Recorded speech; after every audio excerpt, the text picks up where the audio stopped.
What's good? What's good? I'm back. Yours truly, one and only Paul Pickett, host of the Paul Pickett Podcast, aka Triple P, aka the Common Sense Podcast, your source for music, sports, politics, world events, and much, much more. Today, I'm going to react to a video, Joe Rogan and somebody else talking about the company trying to clone the woolly mammoth. They've been watching too many Jurassic Park movies. But before we do that, let's give you a word from promopalace.biz. Are you a musician looking for music marketing and promotion? Then look no further than Promo Palace LLC, your one-stop shop for all music promotion services.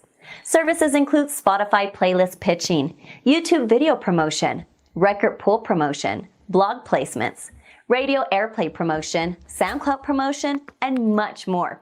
With over 2,000 customers and over 10 years of experience in online promotion, Promo Palace LLC is a company you can trust. For more info, please go to promopalace.biz. See you there. You heard a beautiful lady. If you need online marketing promotions, check us out. Go to promopalace.biz, your one-stop shop for all marketing promotions for your music, product, brand, or your service. Let's get into it. The Joe Rogan experience. So I wanted to talk to you about this cloning and the rewilding of the mammoths and all of that stuff. Yes. I'm going to Colossal tomorrow to learn a little bit more about it myself. Explain Colossal. Yeah, so Colossal Biosciences is this, if you ask me, incredible company, and they are, by their own declaration, a de-extinction company. So it's this guy, Ben Lamb, and he's got George Church, who's a world-leading cellular scientist. I don't know the specifics, of de-extinction and cloning and CRISPR and so on and so forth. And they've come together and raised a ton of money, and they are de-extincting animals. And the science is there. Like, it's done. All it took was the money, basically, behind it. And they've put together this incredible Rolodex of scientists and people, and it's real-life Jurassic Park with purpose. Where are they going to put them? So there's a couple different things going on. So the first one they're working on is the woolly mammoth, right? And this isn't just for fun. This has real, important conservation implications, which is really fascinating. But they are planning on starting with, I think, 100 mammoths and putting them in this place called not Pleistocene Park, something like that. This park in Siberia that they've been doing this experiment on as to what happens when you add megafauna back into the Arctic tundra to offset carbon emissions. Wow. And so they're using what DNA? They're using elephant DNA and mixing it with something else? So it's Indian elephant is the closest living relative to the woolly mammoth. And what does an Indian elephant look like? Is it similar to an elephant? Yeah, it's a smaller. So African elephants are bigger. They have the really big ears. Right. Indian elephants are typically the ones you'd see at the circus, with the pink in the ears, the smaller triangular shaped ears. So just a different species of elephant. And so they're taking Indian elephants and they're using CRISPR technology and they're using existing mammoth DNA and they're making an embryo and then they're implanting it into the Indian elephant. And 22 months later, an Indian elephant's gestation period, she will give birth to a mammoth. A real mammoth? A real mammoth. So it's not like a hybrid? That's okay. That's a good point. So it is, in the sense of what they do is if you imagine the DNA of an animal, right? And then you imagine the fragments that are broken out of it, right? What they're doing is they're taking that DNA and I don't understand the cellular side of it very well. This is just my base level understanding of it. I can talk about the conservation side of it, but they're taking that double helix, that DNA, and all those pieces that are missing from the mammoth, they're putting in Indian elephant pieces. So you end up with an animal that is physically and morphologically identical to a mammoth, but has used all of the DNA from the closest living relatives in order to get there. Phew. Boy. And this process, how long does this take? So I think they've been going for about 5 years on the science, but the science of de-extinction and cloning, I mean, you remember Dolly the sheep, right? That was like a known thing. So that's been going on for a long time. Well, you can get your cat cloned. Exactly. Or your dog cloned. Exactly. For like 20 grand, you can clone your dog. Yeah. So it's kind of creepy. It is. It's bizarre. But the point is the science has been there for a while. There just hasn't really been the funding or the motivation for it. But what I think so fascinating, the reason I'm so emotionally invested in it is the conservation implications that it has. Because what this company is ultimately doing is rewilding species that humans have removed, and that's going to, in theory, in a lot of places, sort of fix the offset, the imbalance of the ecosystem. That's interesting. In theory, That's really in interesting. theory. There's a lot of debate about whether or not humans killed off the woolly mammoth, though, isn't there? I think there is. Yeah, I think there is. And I can't really speak on that, but I do know that when the mammoths disappeared, so the Arctic used to be like the savannas of Africa. It used to be Right. big grasslands, right? It wasn't Yeah. all covered in trees and things. And that's a recent adaptation since the mammoths went away 10, 20,000 years ago. And so that's what's happened is the permafrost up there is melting pretty rapidly, right? Underneath that permafrost is like 1.5 trillion tons of carbon. And once that carbon enters the atmosphere, it heats things up like crazy.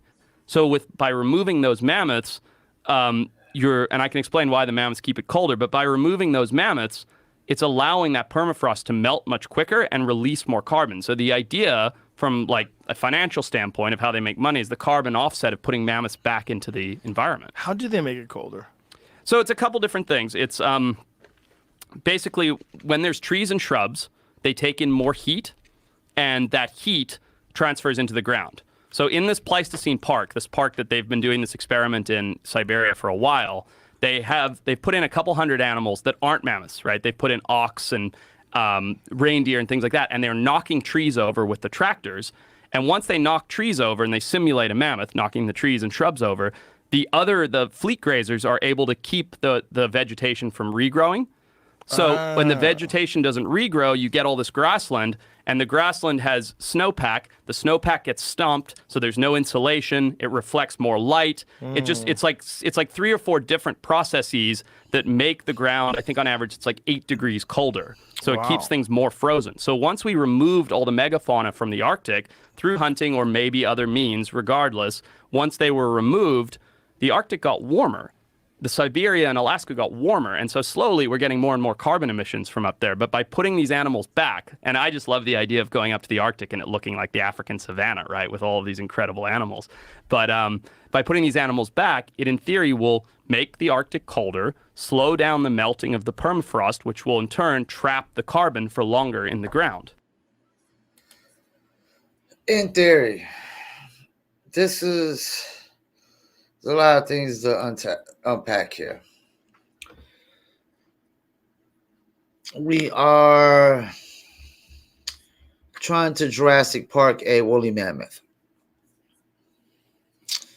How is this woolly mammoth going to know its natural purpose, its natural order in the ecosystem?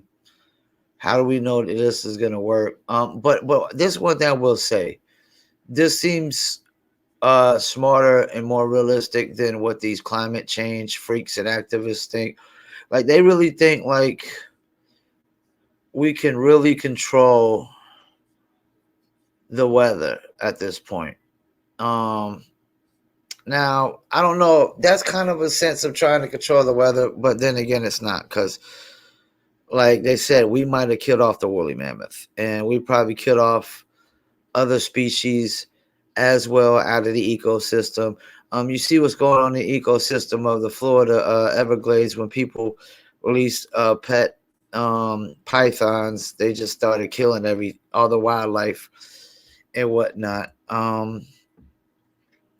If we're doing it for the purpose of trying to fix the ecosystems, like bring back these animals and bring some kind of natural order to the laws of nature,